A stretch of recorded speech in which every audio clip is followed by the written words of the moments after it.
Go, Michelle. You better. How did that feel? It felt good. Oh, I love the concept of the mask. Like, because in the beginning, I was like, nah, y'all keep the mask on. Don't be breathing on me. I was definitely one of those people who loved the 6 feet. I was there with it. But then when you brought that in, the authenticity, oh, it was so good, Sonia. Thank you so much. How did that feel for you? People were really feeling the comedy. And, Juliana, when we met, you said that you always add comedy. And didn't you win an award for a comedy show? Yes. I Yes, did. y'all. Give it up. Yeah, I'm the District 60 Toastmasters District 68 Humorous Champion.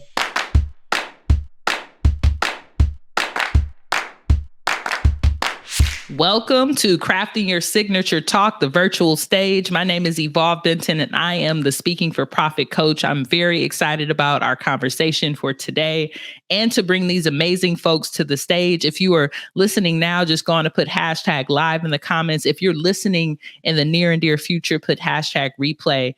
And the one thing I want to say is that I know that there are probably some folks who purchased the amazing silver ticket who are here in the audience who were able to be with us on day one to learn all about crafting your signature talk. So before we get started, folks who are in the audience, if you were able to be at session number 1, maybe what's one takeaway that you're walking away with that you want to include into today's conversation? Just go on and put that in the comments so that we can see that you're here. I see more people are joining us here live. Thank you so much for being here. This is our first time having a virtual stage, which I'm really, really excited about because this gives us an opportunity to showcase different stories. And if anybody knows me, you all know that I'm passionate about making sure that the stories that need to be told are told and that people have an opportunity to build on their craft.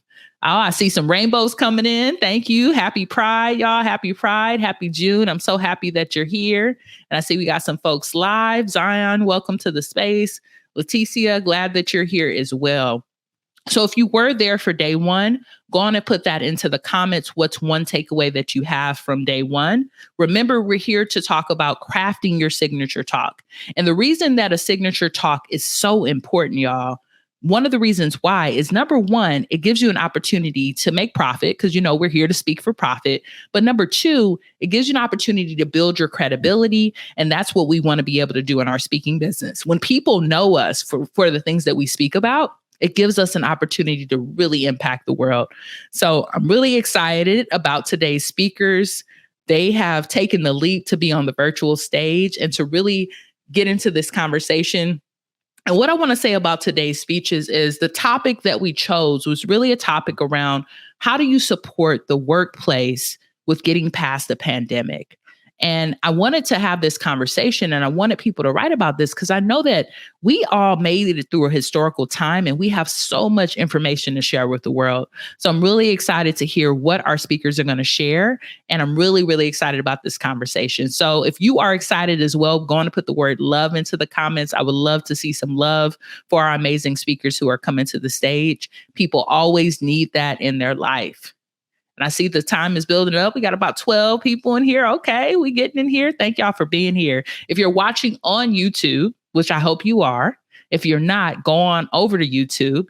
Please, please like and subscribe this channel. It helps us grow and continue to grow our impact. All right. Thank you so much. All right, cool. So the first speaker that we're going to have come to the stage is Michelle Malone. And Michelle is an amazing speaker. We actually met, I think, almost a month ago, which is really cool, doing some really cool work in the school district. And I'm excited about Michelle's talk because number one, Michelle took the leap, y'all. And if y'all haven't taken the leap to craft your signature talk, I don't know why you haven't. But number two, I think it's just so important for us to hear from Black women. So I'm going to bring Michelle to the stage. Michelle, welcome. Thank you. Thank you. I'm super excited. Thank you for having me. No problem. Thank you for being here. So I'm going to go into the green room and I'm going to give the stage to you, but just really excited for your talk. Good luck. Thank you very much.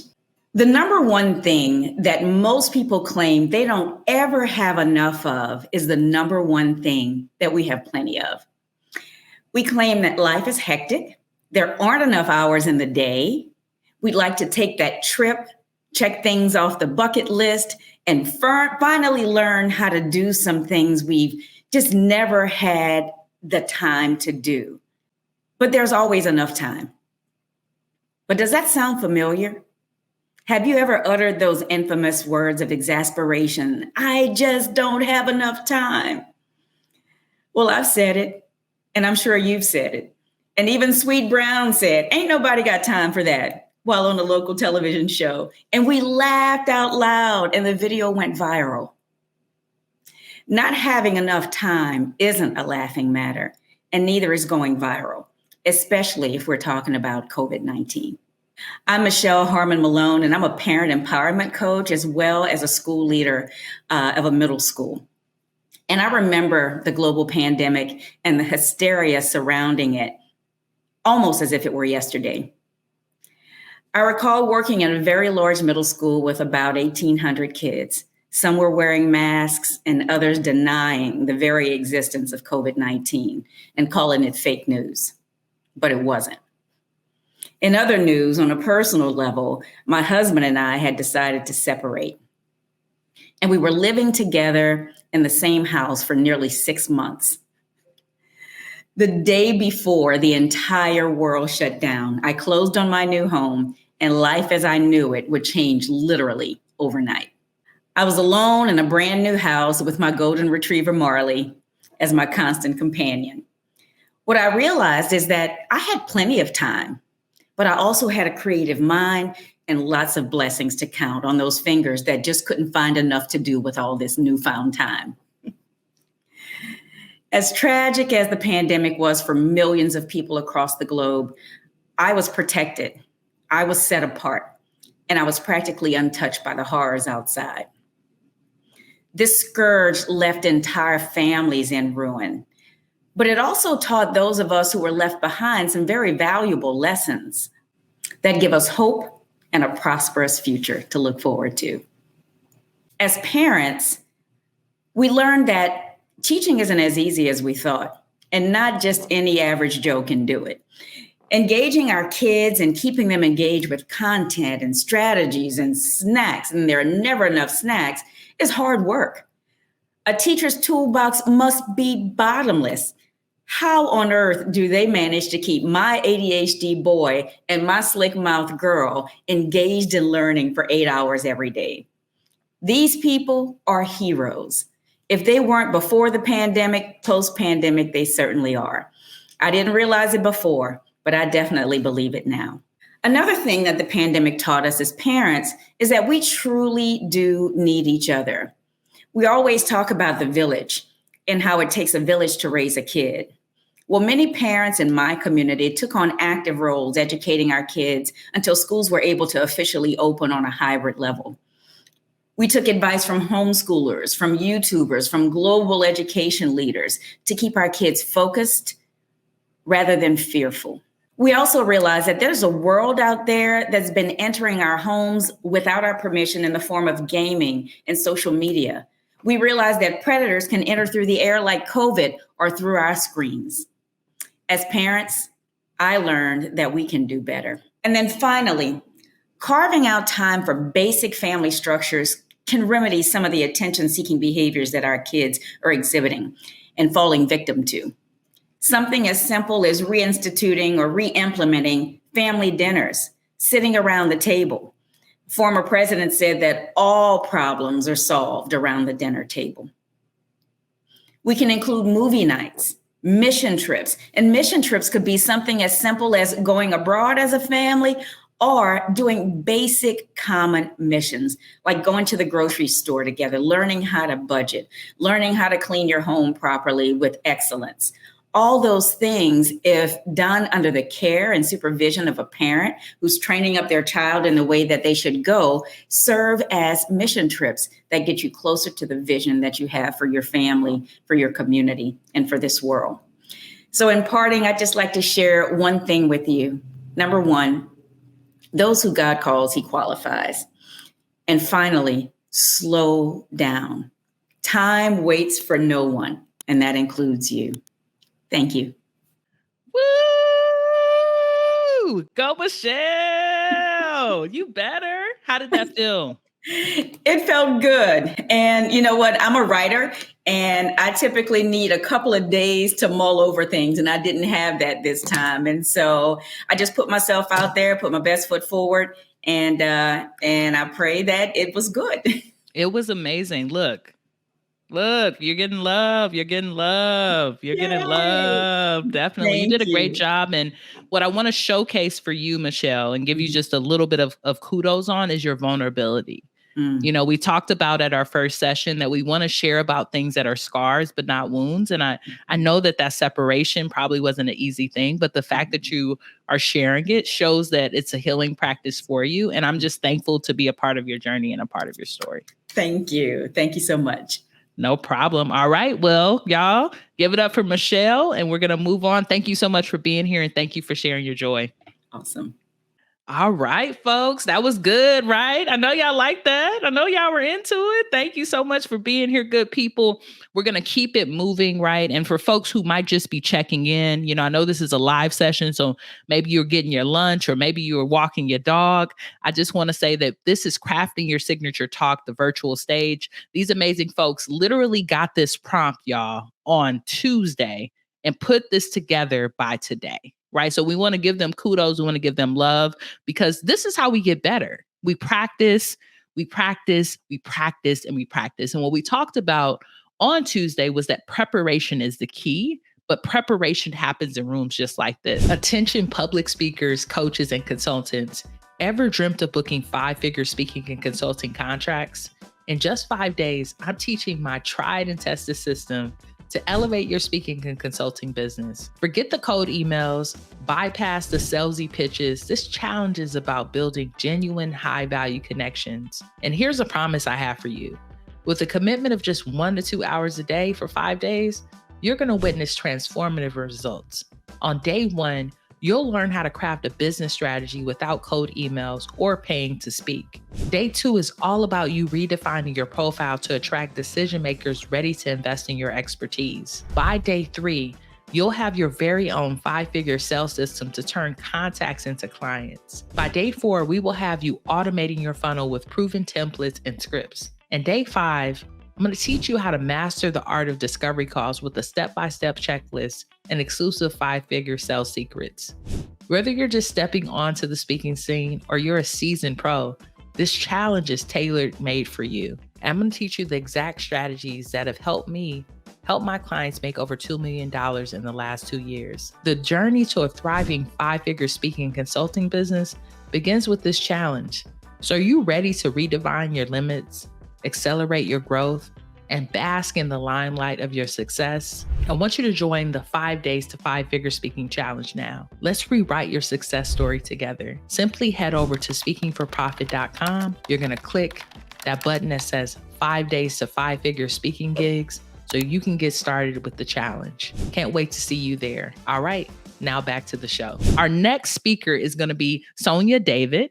And I really appreciate Sonia. Sonia was so amazing in day 1 and gave me a lot of things to think about, especially around branding ourselves and putting ourselves out there. Sonia is an amazing DEI practitioner, does work in social justice, and is just really killing the game. And I'm just excited to hear her story. So welcome to the stage, Sonia. Hey, everybody. What's up? Thank you. Thank you, Evolve, for this great opportunity. To the folks in the chat, if you've heard of a thing called the Great Resignation, pop a 1 in there. Yeah. If you've heard, if you've heard of anything that has to do with, the great big changes that are happening in the community post-pandemic, please pop a 1 in the chat. If you are familiar, if you're related, if you know what I'm talking about. All right.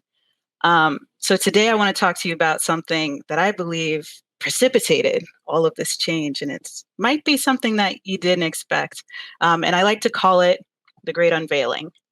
What do I mean by that? Well, let's start with the conclusion, because I don't want to spend too much time working our way up to it. We don't have too much time together this evening. So I'll just start with it right here in the introduction. I'm going to ask you just one question. Wherever you work, what's your mask policy? And by the end of this chat that we're going to have right now, no matter what your answer is, I believe that You're going to want to go back to your organizations, back to your businesses, ready to fight to get rid of yours. In fact, you won't want anyone to put on a mask in your workplace ever again. And you may be wondering, well, Sonia, who are you to say that? And did you miss the pandemic? Did you miss the science? Nope. And in fact, the science is on my side. But first, who am I? I am a DEI professional by day and a coach, minister, pleasure advocate the rest of the time, as well as all of the time recovering imposter who learned that the hardest part about getting into Harvard after dreaming about it for years wasn't getting in. It was believing that I had the right to be there. That landing that first job wasn't the most important part about taking my first step in my career. It was figuring out what my brand was and how I wanted to show up in the workplace and how to keep that job. When it came to COVID and everything shut down, we all had to face the challenges alone together. And while we did that, we were also facing ourselves, myself included. And in fact, I took a 2-year in 2 months, heavily intensive 5-hour a day, 5-day a week therapy program to think through the trauma, to work through the trauma, to build myself up with tools so that I could survive all of the things that I was inundated with when it came to this great unveiling that I was experiencing as a professional, as a person, as a friend, as a person who loves people, right? As somebody who has people who look up to her. I didn't feel like I had the right to occupy spaces of leadership, right? To be who I believed myself to be on the inside. And actually live that out loud. Can any of y'all relate to a little thing called the imposter syndrome? If you've heard of it, if you know what I'm talking about, maybe pop a 2 in the chat. All right, I see some 2s coming in. Now, what you might not know is the imposter syndrome does not touch everyone equally or proportionately. 80% of people, adults, let's say in the United States, report experiencing the imposter syndrome. And 75% of women in leadership and executive leadership report the imposter syndrome experience.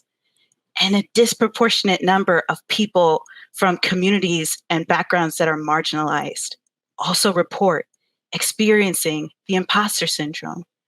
But there was a gift in the pandemic that if we don't address it in the right way, can end up being a great setback for us in ways that we're not expecting if we're focused as organizations and as businesses with moving back to the beginning, back to a better time, back to what it used to be.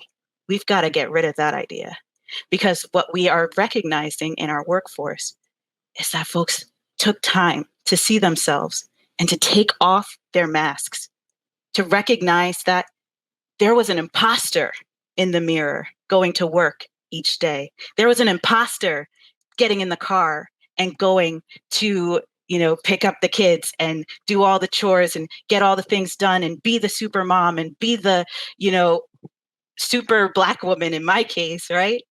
And we as organizations need to be vigilant and respectful and responsive to that phenomena. So what do we do? Well, for one, we're going to have to think about our masking policy, like I said in that beginning. Because when it comes to the great unveiling, we don't ever want folks to have to wear their masks on the inside ever again. Thank you.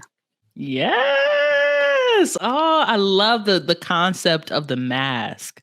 Like, because in the beginning, I was like, nah, y'all keep the mask on. Don't be breathing on me. I was definitely one of those people who loved the 6 feet. I was there with it. But then when you brought that in, the authenticity, oh, it was so good, Sonia. Thank you so much. How did that feel for you? Terrifying. I'll tell you, Evolve, I did something I've never done before, which was just work off of notes. Like legit, like I wrote this an hour ago and knew I didn't know exactly what I wanted to say because I was trying to challenge myself. You gave us this great opportunity and I wanted to make the most of it, but I was truly terrified. So it was an Yes. amazing experience for me. So you did two things today. You inspired an audience and you moved past fear, Sonia. That's a big deal. Heck yeah. Definitely. So piece of feedback for you that I thought was great. One of the things we talked about on Tuesday was pacing. You did a great job pacing yourself, right? Like sometimes when I hear speakers, they're going so fast that that imagery that you were using to really describe how we are masking ourselves, I think it would have flew over my head if you didn't pace yourself. So I just want to give you kudos for that. It was amazing. Thank you. Thank you. All right, Sonia. Well, kudos, y'all. Give a snap, give a good energy. Yes. Yes. See, people were curious. Good job. Yeah. Good. All right, y'all. So that was Sonia. Sonia is an amazing speaker. And if y'all don't know, please go follow these folks, y'all. These are some really cool people. And the great thing about Crafting Your Signature Talk, our masterclass, the reason I wanted to be 2 days is when we did this before, only having one day to just really work on the speech, I did not get to see as Coach Evolve what was on the other side. So this has given me so much great information. So if you know for yourself that you're going to come to the next session of Craft Your Signature Talk, go on and put the word speak into the comments, and we will definitely follow up with you in the near and dear future when we put this on again, because I'm gonna do it again. I don't know if a lot of y'all know, but I come from a poetry background. So being able to do this almost like open mic experience is so nostalgic for me, and I'm just really enjoying myself. So our next speaker that is coming to the virtual stage is Juliana. Juliana and I met, I think maybe about a month ago, a couple of weeks ago. Time is such a social construct, but is an amazing speaker, does some great work with Toastmasters in Louisiana, and is also doing some great volunteer work with the Trevor Project. And is just an amazing human being, really added a lot of value to session one. So I'm really excited about her speech. Welcome to the stage, Juliana. Thank you. Yeah. Thank you so much for being here. I'm going to give you the stage, and I'm excited to hear what you got to say. Thank you. Imagine you just landed the job of your dreams. You nailed the interview on Zoom. Then the interview says, you start Monday in the office, and you freeze.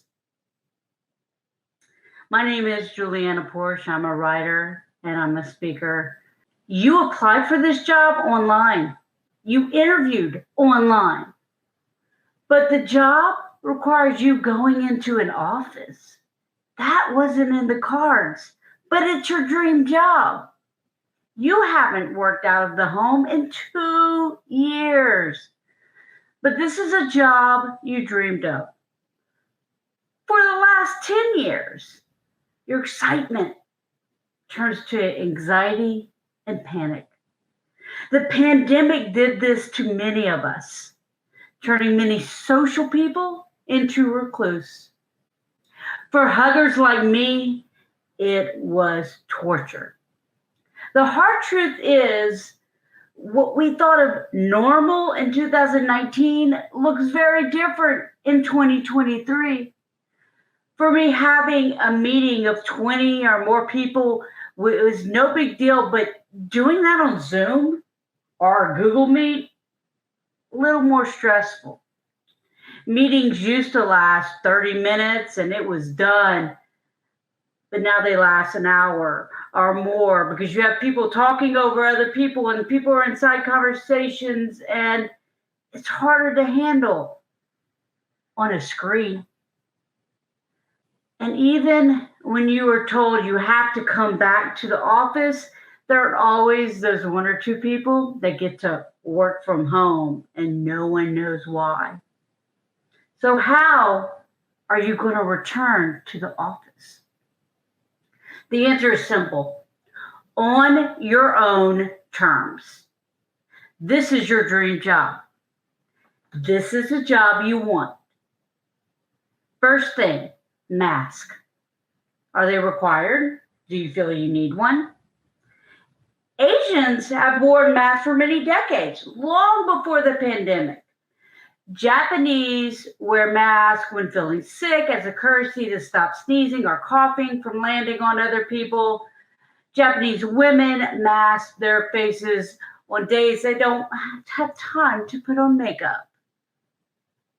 Philippine motorcycle riders wear masks to deflect vehicle exhaust in heavy traffic. And in Taiwan, citizens say masks keep their faces warm in the winter and offer a sense of protection from air pollution and include any airborne germs. Back in 2018, I had a student from Korea who wore a mask if too many students were in the classroom because they had severe allergies. My point is, masks are a choice. If you want to wear one, you can wear one. But if you're only wearing it as a chin piece, don't wear it at all. Second, spacing. I enjoy my space. I'm very short, so smelling armpits in a crowd is not fun for me. The pandemic said 6 feet apart. My brother-in-law is 6'4", so that's less than him apart. I'm okay with that. Are you going to be elbow in that office or very far apart? Because of the pandemic, a lot of companies have made it possible to spread out more. I'm at least 15 feet from the nearest person in my office because I chose a desk far away on purpose. But create your boundaries on your terms. The third factor of going from online to office, hygiene. During the pandemic, we were encouraged to wash our hands. My issue is you should always wash your hands. How many times have your mom as a kid go, wash your hands before dinner? This should already be ingrained in us to do so. Have you ever accidentally spilled glitter and got it everywhere? And it takes you a whole year to get rid of it? Glitter represents germs.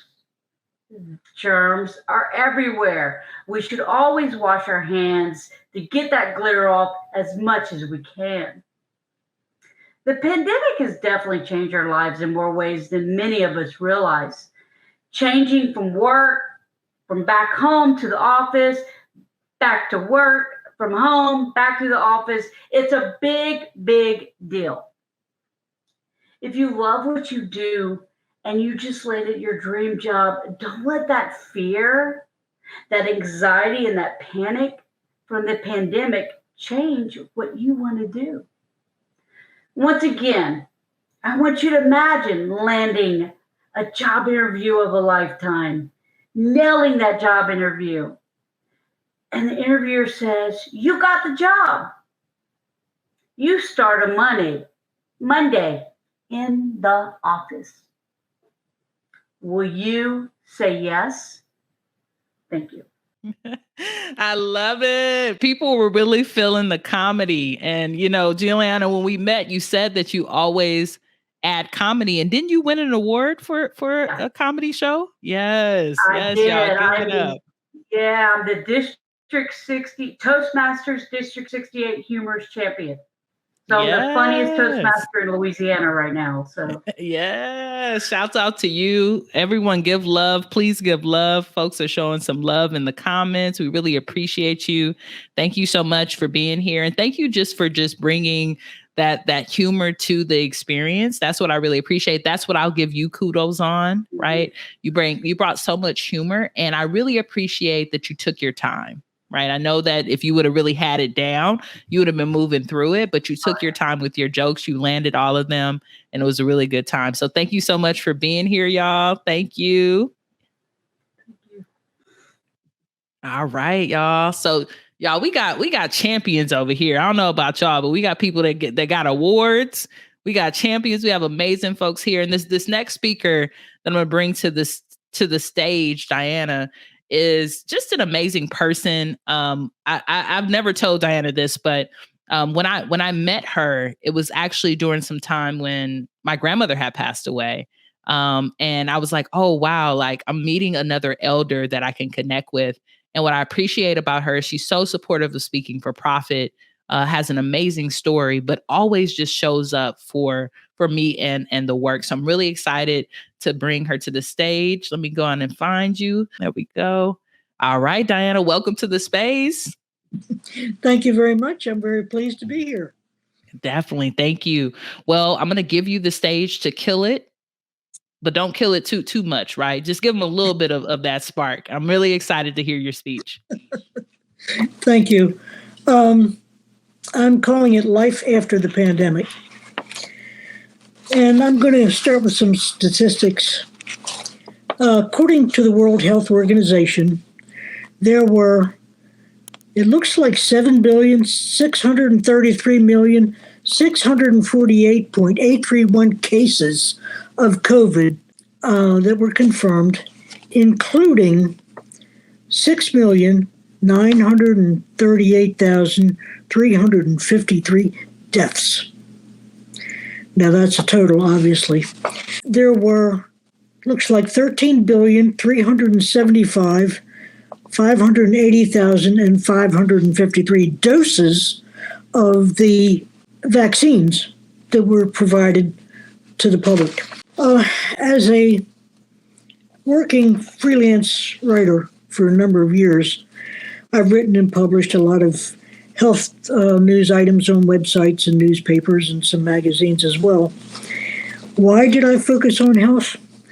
Well, that's a good question. You see, as an only child, I always wanted to know why things happened. And as a teen, I found out very quickly because during my first year of junior high school, my mother passed away. And it was not expected. She had a very short bout with cancer. And it happened so quickly, she didn't have time to suffer a very long illness, which in the end I was very glad of. But it also happened to be the same year that Baltimore City decided to integrate our schools. And of course, I was in junior high school at the time.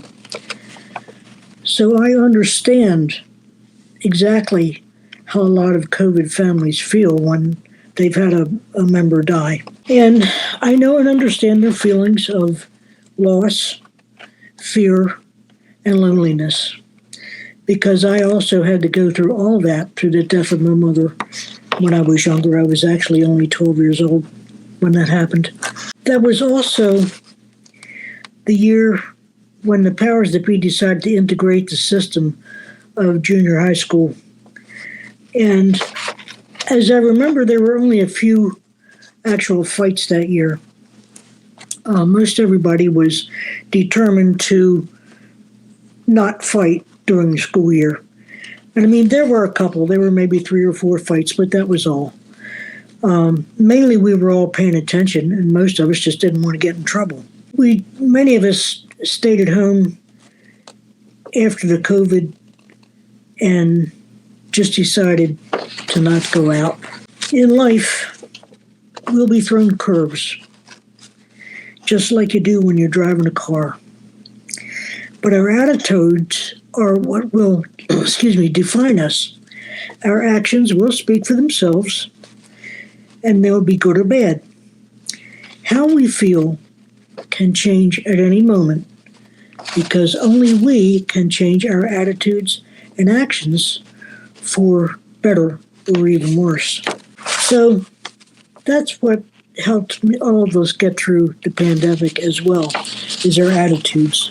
There were nearly 319,000 families who had deaths in them that could have been avoided. And the reason I say that is I was looking through some research at Brown University and Microsoft AI Health, who shared that information exclusively with National Public Radio. That estimates the effectiveness of vaccine-prevented deaths in each state since the vaccine's availability in 2021.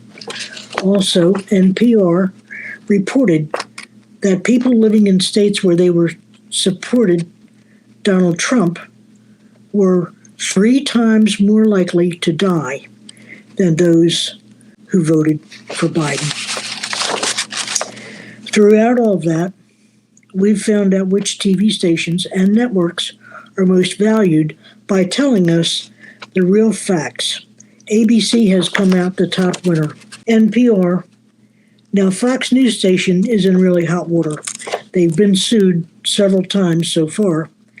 And networks and TV stations, we can value them now and evaluate them. So, like COVID facts and political facts, you have to decide what you think is really true. But when you get information from NPR and, the federal government and places like that, you have to believe them. You can't not believe these facts when they throw them out at us. So yes, facts do count, and so does the real truth. Seeking personal validation is most important to realize when it comes from your own heart. It really hits home when you begin to feel aligned with your beliefs and also from your heart. Our worth is not ordered unless it is a product of our own experience and feelings. No one controls your worth or options except you. Each of us deserves love and respect according to our actions or non-actions with others. Thank you. Thank you. Thank you for giving us the data, right? Like I could be a real data geek, and you gave us some numbers. Thank you for showcasing the importance of real news and not fake news. I just love that concept around it. How did it feel for you, Diane? I enjoyed it a lot. Yeah, definitely. I was worried a little bit that it was too long, but I think it worked out okay. Yeah, it did. Y'all, I told folks they had 6 minutes because I want y'all to be brief. Some of y'all went over, and that's fine. We're a small group, so it works out. But the one kudos I want to give you is definitely, I love your voice. You're such a storyteller. And the tone of your voice really collects us all. So I just really appreciate you. You're getting some love in the chat so folks can see. And they just really appreciate you as well. So thank you for being here, and thank you for taking the stage. I know it took a lot of courage, and you did it, and I really appreciate it. Thank you. I appreciate it as well. All right. See you soon. All right, folks. I hope y'all are enjoying this. I'm having such a good time. I'm learning things that I did not know about COVID-19. If you learned something new in these speeches tonight, just go on and put the word new into the comments, right? Because I think what's so interesting is we're living through history right now. This is a moment that none of us have experienced, or maybe some of us have in a different way, but not in a way where it impacted all of us. So we're learning new things. We're learning how people have reacted to it. We're getting some data. And to me, that just brings us closer together, right? Because we have an opportunity to really, really tap into other people's experience. That was one of the things that I missed during COVID, was the being able to really interact with people. So I'm excited about this space. All right. So next speaker is Eric. And the cool thing about Eric is actually one of my old classmates, y'all. Right? We went to graduate school together. Shouts out to Antioch University in Los Angeles. We both studied clinical psychology at the time. I was a therapist for about 5 minutes. Eric is still a therapist, so shouts out to him. And just do some really good work with LGBT folks in the workplace and in organizations just around the globe. So I'm excited to bring Eric to the stage and hear his amazing speech. Welcome, Eric. Hi, Evolve. Hi, I'm so excited you're here. Thank you so much for taking the dive, and I'm going to give the stage to you, and I'll see you in a minute. Thank you. I don't want to find you dead in a dumpster someday. Those were some of the first words that my mom said to me after I came out to her as gay when I was 17 years old. She also said she didn't think it was a good idea if I made a blanket statement to the world. In other words, she was telling me, don't come out and stay in the closet. This was in 2003, which was only 5 years after the murder of Matthew Shepard made national headlines. Matthew was beaten, tied to a fence, and left to die, all because he was gay.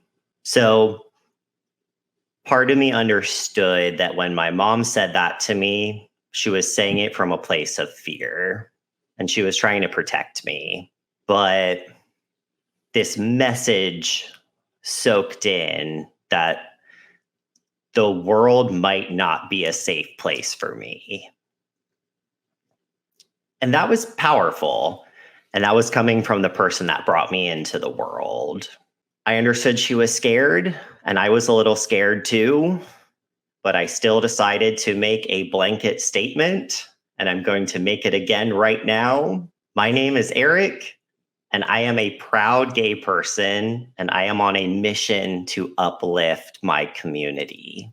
I have studied queer psychology and trained professionals on allyship for the past decade. And today I am going to be sharing with you 2 things that you can do to create more safety and belonging for queer people at your organization. The first one is to help develop a sense of community. We as humans are just naturally social creatures, and we thrive when we get to be around and relate to people that have shared experience with us. And if we think about it, it's actually in the name for us, the LGBTQ plus community. That part is really important. We love to gather. We love to get together, and we love to interact with one another. I had an interesting experience at one of my former companies years ago. There was so many queer people that worked there, and I knew that because they were all coming up to me individually and sharing that with me. But like kind of off to the side, I had a unique position in that it was LGBTQ plus specific. So they would, approach me and be like, love the work that you're doing here. It's so amazing. Like, by the way, I'm part of the community too. And I was like, that's awesome. Like, thanks for sharing that with me. And many of them would share that they were nervous to be out at their job at our company. And that was in alignment with research that has been done by the Williams Institute on safety and comfort with being out in the workplace. They found that 50% of queer people were not out to their boss, and 25% were not out to anyone at their job. And that is a really staggering number. So that's why it's super important for companies to make efforts on the front end to create safe environments and to help facilitate people to feel comfortable. I got the chance to start that group. It was a big hit. I had to campaign for it a bit. I had to sell them on the benefits of doing so, but it was a hit. The LGBTQ plus people at the company came, and we got to bond with one another. Even the non-queer people who weren't a part of the group loved it and would champion it and be like, we're so glad you started this group and we hope you all succeed. Leadership loved it. I'll never forget the head of the HR department pulled me aside after the first meeting, and she was like, wow, I had no idea there were so many LGBT people here. And like, thank you for starting this. And I kind of feel bad that we weren't doing more before. So takeaway message here is to develop sense of community at your organization. And if you already have a queer specific ERG, check in with them, see how they're doing, and see how you can better support them. Another very important part of creating safety is to educate yourself and to educate everyone at the company. People naturally have a sense of comfort in things that they already know and things that they're already familiar with. And so that can contribute to people wanting to stay in that comfort zone and to avoid things that they don't know about, because that can just feel uncomfortable to them. And hey, like, anxiety is just part of the human experience. Who out there has ever experienced anxiety? Raise your hand. Yes, I have too. It sucks. And while we can't just like snap our fingers and make it go away, how we can work through the anxiety of the unknown is to get familiar with those things, to learn about them, and to get to realize this thing that I thought was scary really isn't that scary. Everyone here is doing that right now. So thank you all for being a part of that. And takeaway here is find training opportunities for everyone at your company. In summation, the world is not always a safe place for queer people. And unfortunately, that trickles down to companies and organizations and workplaces not always being safe places for us. So, 2 ways that you can help to support us are to develop sense of community and educate all of your team members on our experiences and our needs. And most importantly, for all of the queer people out there, know that you are special. Be yourself, loud and authentically, and always be proud of who you are. Thank you. Yes, that was beautiful, Eric. Thank you so much for sharing, giving us actionable items that we can use as well, y'all. If y'all are at a workplace that does not have this type of space happening, number 1, you need to hire Eric. But number 2, right, you need to really get clear on why you don't have it. And Eric, thank you so much for just sharing a little bit of your journey and your story. I think that that's the thing that I would give you kudos for. You took us on a deep dive, right? From what happened with your mother to your experience in the workplace and to you just being an amazing, amazing activist in this work. And I'm just so proud of you. Thank you, Evolve. Thank you. All right. Y'all, I hope y'all taking some notes. I hope y'all writing these people's names down so that you can reach out to them and get this amazing information. And I just really want to say, crafting your signature talk, right? We gave people a particular topic. Eric went off topic a little bit, which is still great because we want to hear everyone's story and how they're impacted and how the world needs to change. That's what it's really about. I often say that crafting your signature talk is like being your own version of Beyonce. Beyonce goes on tour with an album one time, but shows up in different parts of the world to be able to share that. So these folks who have joined us this evening, they have a talk that not only they've been able to share with you, but they'll be able to share around the world and change the way that the world thinks about the pandemic, the way the world is showing up for LGBT queer folks, and in general, the way that people do a signature talk. So if y'all learned anything tonight, I hope that you learned that there's so many different ways that you can hit the virtual stage. And you can do it with ease if you do it with S4P. Did y'all like how I did that? You could do it with ease if you do it with S4P. So thank y'all so much for being here. That is definitely a wrap. That was our last speaker. For folks who were at Crafting Your Signature Talk Day 1, we will be getting information out to you. Don't worry about that in the next day or so. For folks who are here for the first time and maybe you're just joining us, go on and like and subscribe our YouTube channel, but continue to look out for different events that we'll be doing. We will definitely hold a virtual stage in the near and dear future. And I just want to thank you all for being here. If you enjoyed yourself, just go on and put the word love into the comments as we exit this amazing space. And as we give it a wrap, just go on and put some love. I love when we leave love in the chat because that's not just for Evolve. As y'all notice, I did not give y'all a signature talk. That is for our amazing speakers who took the time and the energy to show up on today's stage and to really give us amazing story and amazing energy. So I just want to bring this up so that the speakers can see all the love that is coming from the chat and the amazing energy that y'all are sending out there. Y'all, happy Pride. Please be safe.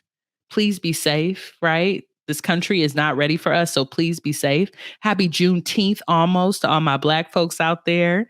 And just happy life, y'all. I hope that y'all are enjoying yourselves and doing some things to really bring and cultivate love in your life. For the speakers, please stay on for a moment. And for everyone here, until next time, peace.